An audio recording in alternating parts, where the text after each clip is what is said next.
different from what they are. And every single time, after the massacre, after the dust settles, we turn around and we start realizing that we're rubbing shoulders with these people and they're okay. The Indians that we massacred, the American Indians that we massacred, we now go and visit their reservations. We enjoy their art. We enjoy their food. We see the beauty of their customs and the gentleness of their natures. After World War II, there are all these touching stories of soldiers who were united with their counterparts. The American soldier who was interned in a prison of war camp and suffered horribly during his internment and later, after the war, is united with his captors. And they both just realized we were on different sides of the equation and we're both okay.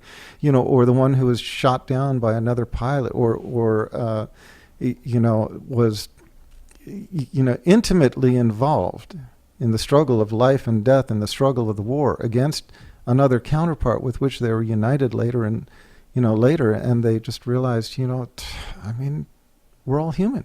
Mm-hmm. The Germans in this country, the Japanese in this country, where'd they come from? The same countries that we were fighting. And what do we think about them now? I mean sushi. Everybody knows a Japanese person, if nothing else, just from our food culture. And we found that the people that we were killing before, we found that the people that we were fighting before on the basis of ideology, who we thought were less than human, they're okay. Yeah. After the Vietnam War, you couldn't go into a convenience store in America except you had a high chance that you're going to be doing business with the Vietnamese. Mm-hmm. And they were okay. And shock of shocks. They're just like us. They just want to live life and have a peaceful existence and so on and so forth. That's the power of the human connection, huh? I'm just saying, whether you're talking about the forces that we were at war with in World War II, where you're talking about Mussolini's Italy in that period, or whether you're talking about the Nazi Germans, or whether you're talking about the Japanese, I'm talking about the Koreans during the Korean War, the Vietnamese. It just doesn't matter what pool you look at. Once these people were conquered and we found ourselves, they immigrated and we found ourselves living next to them, we found all of our preconceptions dispelled. We found that we had been lied to. We found that we had been deceived. And we found that it was all for the purpose of an agenda that was beyond us. Okay? Mm-hmm. So when are we going to wake up? When are we going to open our minds and recognize that we are being misled for a purpose, for an agenda? Good points. More to come with Dr. Lawrence Brown here in The Dean Show. Don't go anywhere.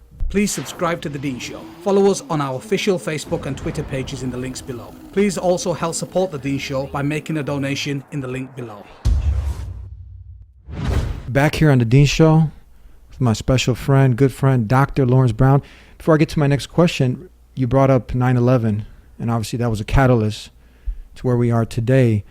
Have you heard of, it's interesting, these aren't just lay people, but somewhat around 3,000 architects and engineers have cited evidence proving that the buildings were brought down in controlled demolition. 1,000 architects, engineers, scientists, politicians, former presidential candidates.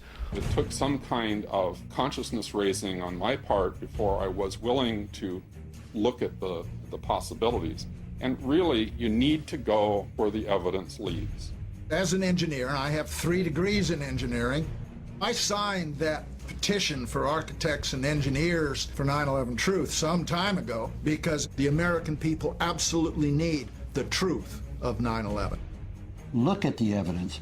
In fact, I'll say this very categorically. Any reasonable person who looks at the evidence that's been brought forward has got to come away with the feeling that something has to be done a real investigation has to be put forward. We're all demanding, who signed a petition to reopen the investigation of 9/11. Have you heard of these architects and engineers for 9/11 Truth?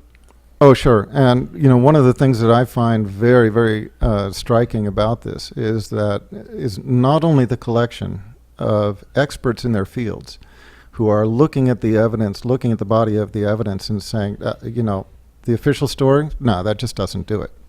I mean, that's, we've got to re-examine this and come to a more sensible conclusion. I mean, look, 9/11 did not, the official story, it did not even answer how building number 7 came down. Okay, the greatest mystery of 9/11. How does a complete building come down? It wasn't touched by it wasn't hit by the airplanes.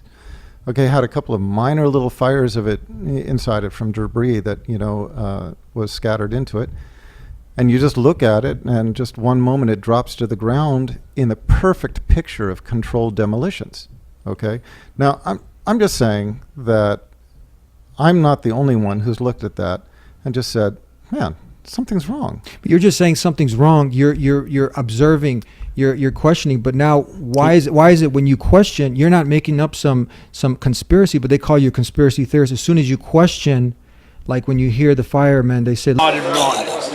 Floor by floor instead of popping out. It was if they had detonated. If they were planned to take down a building. Boom, boom, boom, boom, boom, boom, boom. Look, it was a controlled demolition. You're just asking questions. You're not coming up with a theory. What happened? You're just asking questions. Why did they put you in this box, conspiracy theorist? The definition of a conspiracy is when two or more people acting in concert knowingly commit an offense or a crime. All right? A misdemeanor or a felony.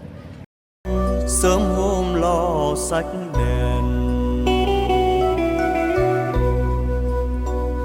hai đứa chưa ước hẹn lấy một câu, chưa nghĩ đến mai sau.